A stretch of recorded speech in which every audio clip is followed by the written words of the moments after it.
So you might have heard that starting a business or running a small business is a piece of cake. You get to be your own boss, work your own hours, and the money just rolls in while you sleep. That's easy, right? That cake is half baked. The truth is that so many people start with these rose-colored glasses on and these myths that come about only to get smacked in the face with reality very shortly after starting. But today I am focusing on the myth about starting a business, and I'm going to tell you my thoughts on them. Also, maybe just give you a little bit of insight that it is not just as easy as everyone makes it out to be, but we will get into that. So grab your coffee and let's get into it.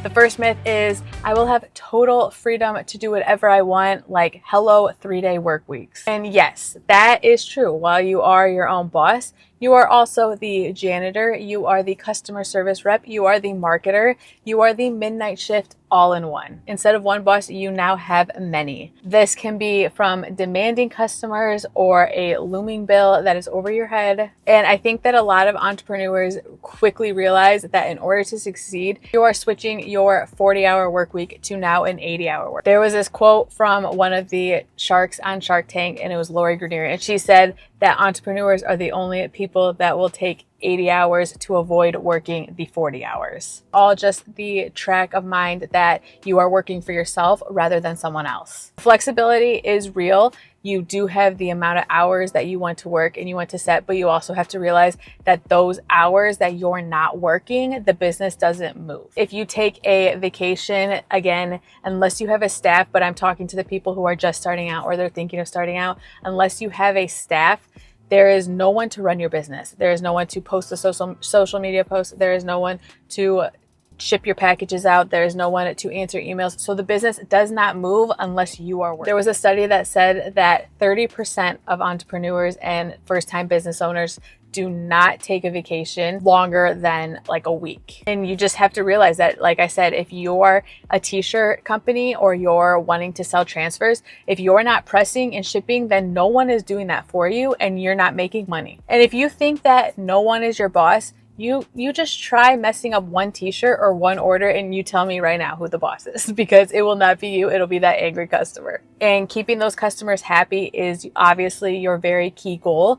And they quickly become like almost mini bosses. You get to have the final call, but they're going to tell you what to do and they're going to tell you what you're doing wrong. They're going to be the person that is just in your ear constantly. Another big thing to realize is that you're responsible for everything no matter what the time of day is. And if it is at 9 p.m. on a Saturday night and your website goes down, no one fixes that. You have to get up and fix that. So yes, being your boss does happen, but it is not just a free pass to chill out and do nothing all day. So the takeaway from this myth is, yes, you can escape a 9-to-5 routine, but you have to switch it with a 24/7 mindset. The freedom is there, but the responsibility is so much bigger. But like I said, it is nice because you are working those crazy hours for your dream and no one else's. So as long as you keep that mindset and you keep that thought in your head, then working those 80-hour work weeks is not going to seem weird. It's going to feel like you want to continue to work. But you just have to keep your reality and your expectations planted that it's not going to be 3-day work weeks. Myth number 2 is it is just passive income. It's I can make money while I sleep. The phrase passive income gets thrown around a lot when it comes to social media and people on YouTube. They are trying to sell this dream of getting out, making a lot of money and setting life for yourself. And that is what the plan and the goal is. But let's be honest, nothing is actually passive income. You have to work to get to the point where you are making money enough to make it passive income while you sleep.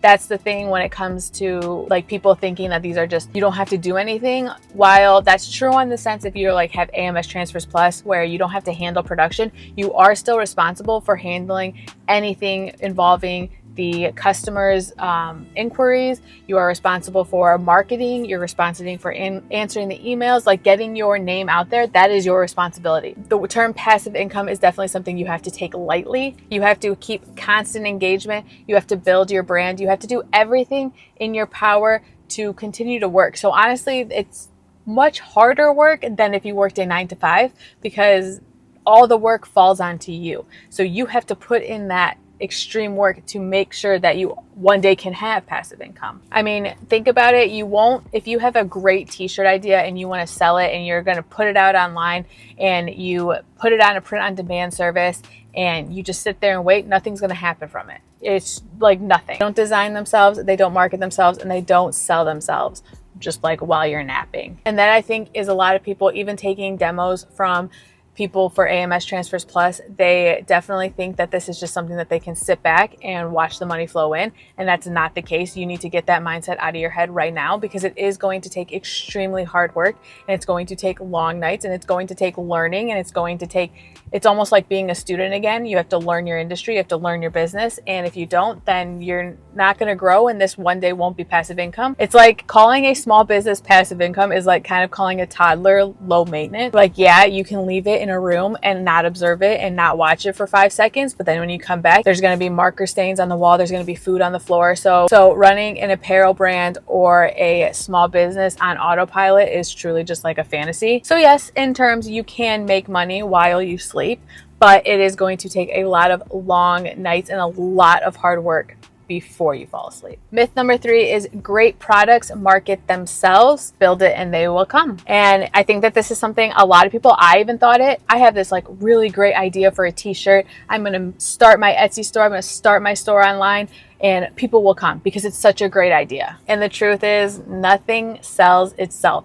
Think about it. Anything that you've went and purchased, have you bought it strictly because of the design on it or something? Maybe, but it also goes back to, there are trends, there are social media posts about things. So nothing truly sells itself. I'm sorry guys, nothing you have bought has probably been original. And that's sad, because you could truly have an amazing design. You need to be actively driving traffic to your store, to your social media, to your Instagrams, whatever it is. You need to be actively working on that, whether that's SEO, that's local trade shows or print shops or whatever. It's just constantly finding new ways to drive traffic. And if that is something that you honestly can't even think about doing, maybe you're like, I don't know marketing. There are so many easy tools out there. There are like places like Canva. There are places, just like look around, learn. Again, like I always say, when you're running a business, you are a student. You are a constant student. You are running around trying to learn the new industry, trying to learn what trends are new. So just make sure that you're constantly learning, seeing what works, because being an entrepreneur does just mean that you are learning 24/7.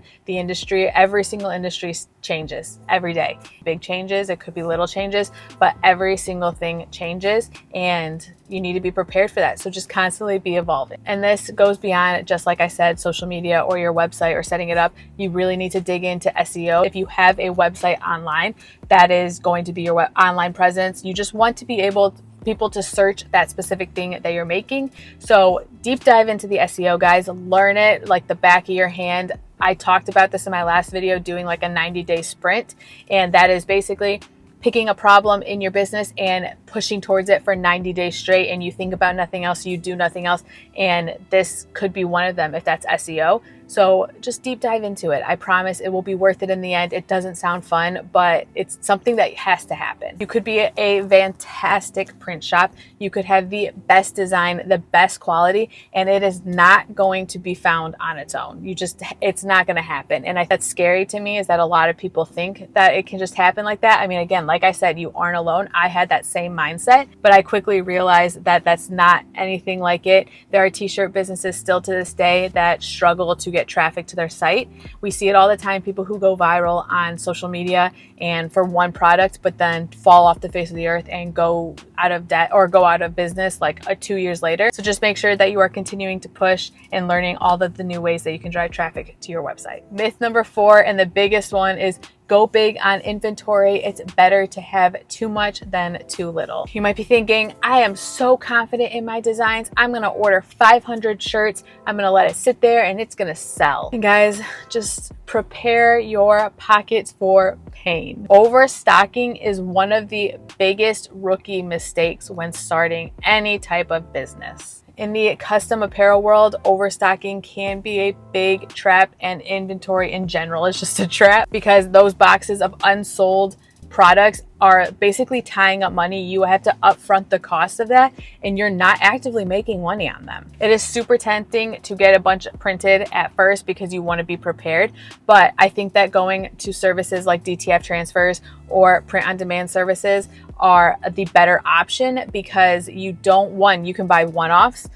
We offer one-offs on our shop, but you're not sitting there waiting, because there's so many people. I see this mistake all the time. People post on social media, I'm making this cool shirt, and everyone in the comments is like, oh, I would buy 5 of them. I want to buy that. And then that person goes based on the comments that they're seeing, and they buy all this inventory, and guess what happens? No one ends up buying it. So they're sitting on wasted money, because one, like we always say, that trend is going to go out. So that design might not even be there, or the next competitor might come up and make that shirt 10 times cheaper than you are. So just remember that all inventory that you buy, like pre-inventory before you launch something, is just money tied up. And unless you have that money to like waste, think about that. Do I have this money? If I don't recoup this money up, will I be okay? Will my business suffer too much? Will it be? Just think about it before you go and spend hundreds and thousands of dollars to launch something that you don't know the outcome will be. Number 5 is just jump on all of the trends, because the hottest trends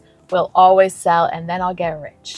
Guys, this one is a recipe for disaster. Chasing every single hot trend is like a dog chasing its tail. There's a lot of motion going on, but there's not a lot of progress. And it can make you dizzy, and it can ruin your business, and it gives you no foundation of a business to grow on. In the apparel game, like I just said, trends are forever changing. What's hot and trendy right now could be dead cold next week. Like, for example, if you caught a viral meme moment and you just went ahead and made a bunch of products for it, it could be, 1, dead by the time that the product gets to you, but 2, there will be 500 other people selling that same design. Building strictly on trends will cause your business to backfire, because 1, there's no originality behind it. Everyone else is going to be doing it. But 2, your brand identity will also be diluted. People will have no interest in you, no connection to the brand that you're making. They'll see it as like lack of passion. You're 1 week, you're making memes t-shirts, and the next you're making political statement t-shirt. There's nothing that sets you apart. This goes under the umbrella of being niche and finding something that sets you apart, because this is very, very critical in the world of apparel and t-shirts, because it's an already congested environment and everyone is going to be selling these trendy t-shirts. I have this personal experience from myself. I had a video on TikTok go viral, and it was a Halloween Town design. And the second that I launched that and it went viral, it had like 1.7 million whatever views, and my shop on TikTok blew up. But once that happened, what else happened? There was 6 other competitors that came up and had basically launched the same thing. Great moment in time, but guess what? That video doesn't matter anymore. No, like the trend changed. So all those people that tried to do that, where do they do now? Like, what is their designs now? You just have to remember that profit does follow passion. It's not going to be quick and easy at the start. You might have some success on selling just trendy shirts and trendy designs, but in the long run of your business, if you're trying to actually make this a business that you can live off of, that you can grow, you do need to build that brand identity. I've done a whole video on that, so make sure you do watch that. And you need to kind of connect with your audience. It's a competitive world to be in. It's a competitive business to be in, and you need to just find yourself find something that sets you apart, even if it's something as small as I offer faster shipping or whatever. You just need to find something, guys. All right, guys, we had to switch to my phone but I do want to cover the last myth, which is cheap gear or top gear that will get me the same place. What I mean by that is cheap gear as in your heat press, your DTF printer, or the quality of t-shirts that you're using.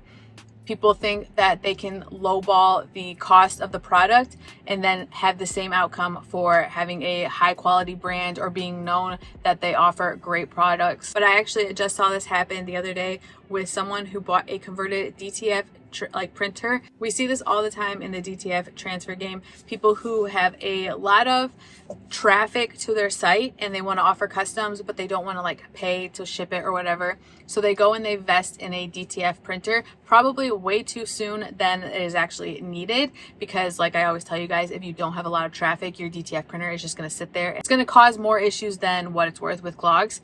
So this person went and bought a converted DTF printer. Not only did they buy a converted DTF printer, just don't do it, guys, but they also bought a used one. And within a week, that DTF printer had crapped the bed, and that person was out of their business for like a week straight and had to end up going back to their supplier and buying more transfers. Not only did they waste money on a converted DTF printer, but they also wasted a whole week of time where one, a customer could go find a new DTF company within a week. They could lose customers left and right. They're losing money because they're not working, they're not operating, all because they took the easy route and bought a cheaper printer.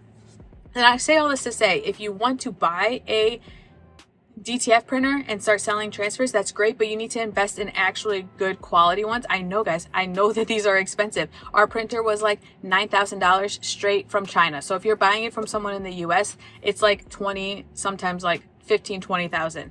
And that can get pricey. That's not something that everyone can have, because converted printers never last, one. But if you don't know what you're doing either, those aren't going to last. So until you're actually ready, you have a stockpile of cash or money to use. You have a clear understanding of the actual printer you're getting. When I tell you that Alex spent hours focusing on what printer to buy, watching videos and all of that, that's not a joke, guys.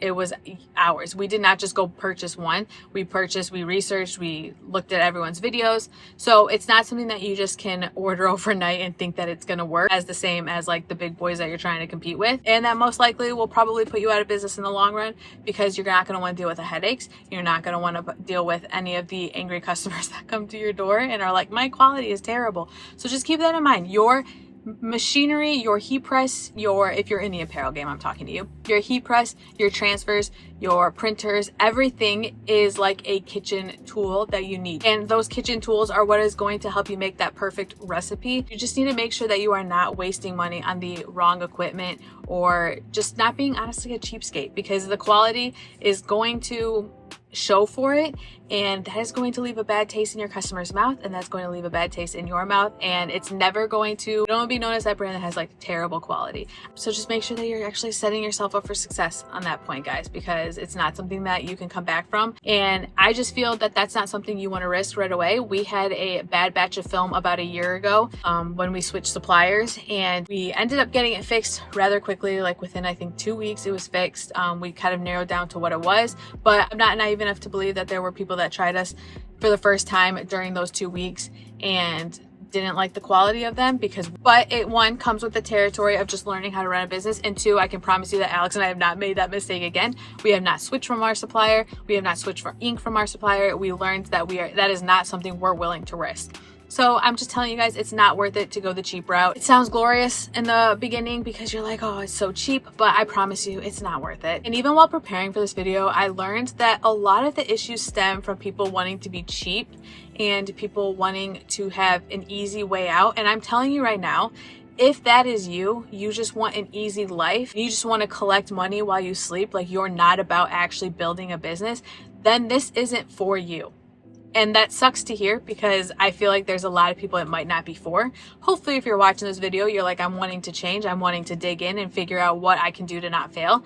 But there is a lot of these myths come from people who are watching motivational videos on YouTube and are thinking this is the easy way out. And it's not, guys. And if that's not something that you're up to, or you're not in love with the process of building a business, then it's not for you. You could have a one-hit wonder where you have a sweatshirt that goes viral and you sell it and everything's great and you make all this cash, but what's the next thing that's going to happen? You're not going to have a product, you're not going to have a brand identity, you're just going to be known as that one thing. So I don't say all this to scare you guys. I say it so that your expectations and your reality are set and you know exactly what you are getting into. If you've seen Alex and I's vlogs, then you see like the daily grind that we have and what we do to build this business.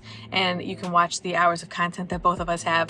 But we try to keep it as real with you guys as possible. I try not to preach, like as Alex too, that everyone can do this. This is great, because I truly believe that yes, everyone could build a business, but it does take a specific person or people or mindset to actually build a company, if that makes sense. So if that's you and you just are ready to get away from all of the YouTube gurus and the motivational videos, make sure you guys follow, get subscribed. Alex and I try to tell you guys all of the fun, nitty gritty, bad stuff that happens in business, because we want you to be as real with you guys as possible. There are so many people who, especially like vloggers, who post like, it's not hard to do, like anyone can do this, and this is my day to day, and I wake up at 10 a.m. and I go to the office for 2 hours, and one, if that works for them, that's great. But two, they probably didn't get there by just sleeping in all the time. So just set your expectations right on where you are going and what you wanted to do, and I promise you, you'll get there. Stay focused, stay locked in. We are here to support you guys in any way you can. If you need transfers, you can go to amstransfers.com and get some transfers. We would love to work with you guys. We would love to help you. And if you're a business owner, leave in the comments below. Leave your business advice, because I feel like we're all still learning day to day. I've been in this business for what, a little under 4 years now? No, about 3 years. No, 4 years. Yeah, about 4 years now. And I can tell you that changes every day, and I'm learning something new every day, and I learn from Alex, and that's the way it works. So I want to create a YouTube full of just small businesses and entrepreneurs that can lean on each other for advice. So if that is you, make sure you get subscribed, and I will see you guys on Monday for our daily vlogs.